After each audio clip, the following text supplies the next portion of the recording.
At the end of Season 2, Episode 3, we see Mark undergoing the reintegration process, and something to note is the arrangement of the salt or sand particles when the operation goes wrong at first.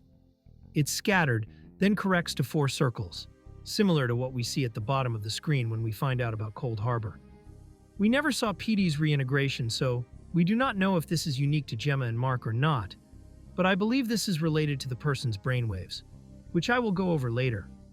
But the real implication of Mark's reintegration and his relationship progressing with Helly is that he may not be able to finish Cold Harbor, and thus loses his value to Lumen, due to his personalities having romantic feelings for different people, and then being merged. I say this because in Episode 4, we start to see the effects reintegration is having on Mark, when he starts to confuse Helly for Gemma. It is actually Helena, but Mark thinks it's Helly, which is the important part. And this makes sense, essentially equating his innie's love for Helly with his outie's love for Gemma, given that Mark's innie is around 2 years old, and we can see how impressionable they are because of their lack of experience. For example, the innies are amazed by Rickon's book, but Rickon can't believe Mark would find his book inspiring. No, I mean it. Your book, it opened up the world for me. Mark, are you okay? Yes. Even Ms. Cobel tells Mark how easily swayed they are, and if their outies are susceptible to new feelings, then their inexperienced innies are much more suggestible due to their lack of experience. They were severed to work, so experiencing what an outie would experience is all-encompassing for them. They don't have anything else to go off. Someone's first and only experience with something new is usually going to be more intense. So it's not unreasonable for Mark's innie, who has never experienced love of any kind, to have comparable feelings for Helly as his outie does for his dead wife. I believe the scene was shown to demonstrate the effects of reintegration, but when you rewatch the intro after, it seems to be foreshadowing a choice later in the season. In the intro, we see Gemma and Helly multiple times throughout. The first time is when outie Mark is walking around in his brain. They both spawn from under him and run away in different directions. The next time we see them, it looks like Ms. Cobel observing what I assume to be Rickon's innie adapted book, with multiple bobbleheads of Gemma and Helly, separated by the pages, and has headless outie marks on Helly's side, and headless innie marks on Gemma's side, possibly a visual representation of internal strife. The last time they are seen in the intro is in the export hall elevator, when Gemma and Helly continuously morph. Now this all ties together when you think about why Mark is so important to Lumen.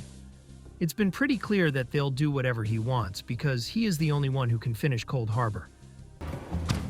We don't need chemistry. We need Mark S. back to work. Go on ahead. Long enough to complete Cold Harbor. See you tonight. But why is it only him? Mark's sole ability to complete Cold Harbor has to be tied to his connection and time spent with Gemma. Maybe it's because he loved all parts of her equally. Maybe it's because their brainwaves were synchronized. Now, this is where the theory starts. There are 5 types of brainwaves told to us by Reg Bobby: delta, theta, alpha, beta, and gamma waves. And there are 5 bins that they refine the data into. A quick Google search shows that your brainwaves will synchronize with the people you spend time with couples exhibiting higher degrees of brain synchrony than non-romantic pairs.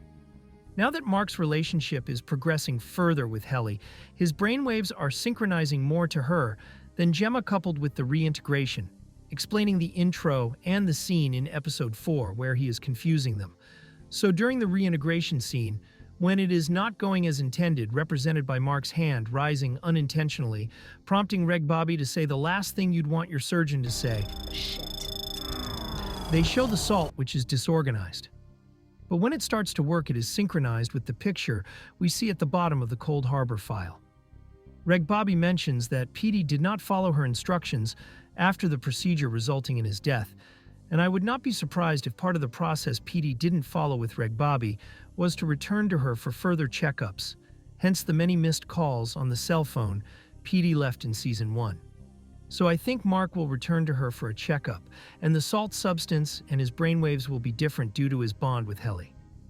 If you are a believer in the theory that Lumen's goal is to transfer consciousness from the dead or a decaying body to another body, then a lot of this actually supports that idea as well. In the intro, we see a scene stem from the back of Mark's mind, the back of the mind being where bad thoughts or trauma are known for lingering. We see a bunch of severed marks scattered around a frozen lake with a car half submerged in the water. This could be how Gemma died, preserving the body and creating the perfect scenario, aligning with Lumen's goals of bringing the consciousness of the dead, especially the Egans, back into a body. A natural progression of this goal would have several milestones, starting with Severance, an operation that creates two minds in one body, but the severed part is basically a blank slate of the host. The next step would be refining the consciousness of a dead person and reformatting it in a way that could be imprinted onto the severed part of a host. Another Google search shows that consciousness is constructed by brainwaves, further adding to the brainwave theory. The final step would be making the severed mode the main mode of operation, either by permanent overtime contingency or some other Lumen means. I think that Mark and Gemma's situation is so unique and fits perfectly for Lumen's Step 2, resulting in the importance they place on him and making sure he has what he wants so he can continue work.